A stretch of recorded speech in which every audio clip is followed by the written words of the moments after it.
तेलंगाना के director general police Mahendra Reddy ने कहा कि महकमे पुलिस का ट्रांसपोर्ट सिस्टम अमन जब्त की बरकरारी, जराइम की रोकथाम और ट्रैफिक मसाइल पर काबू पाने में कलीदी रोल अदा करता है।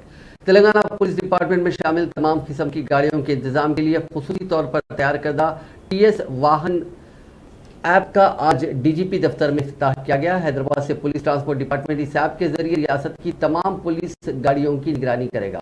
इस मौके पर महेंद्र रेड्डी ने अपने खिताब में कहा कि अलहदा रियासत तेलंगाना की तश्कील के बाद चीफ मिनिस्टर चंद्रशेखर राव ने महकमे पुलिस में गाड़ियों की खरीदारी की फाइल पर दस्तखत की थी और 350 करोड़ रुपए जारी किए गए थे।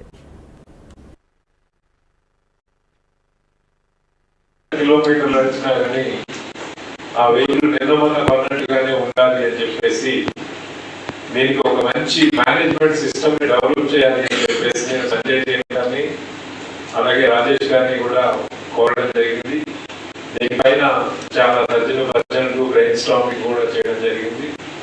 మరి ఈరోజు ఈ ఎంటైర్ ఫ్లీట్ మేనేజ్మెంట్ వ్యవస్థ ముఖ్యంగా దాంట్లో 4 మాడ్యూల్స్ ఉన్నాయి। మనకి ఎంటీ మాడ్యూల్, అలాగే పిఓఎల్ మాడ్యూల్, తర్వాత స్ట్రోక్స్ అండ్ వర్క్షాప్ మాడ్యూల్, ఇలా 4 మాడ్యూల్స్ మనం దీన్ని ఇంప్లిమెంట్ చేయడం ద్వారా మొత్తం ఎంటీ ఫ్లీట్ మేనేజ్మెంట్ వ్యవస్థని మనం ఆటోమేట్ చేయడం, దానికి తగిన విధంగా చర్యలు తీసుకోవడానికి మీ అందరికీ కూడా ఉపకరిస్తుంది అని చెప్పి మీకు మనవి చేస్తున్నాను।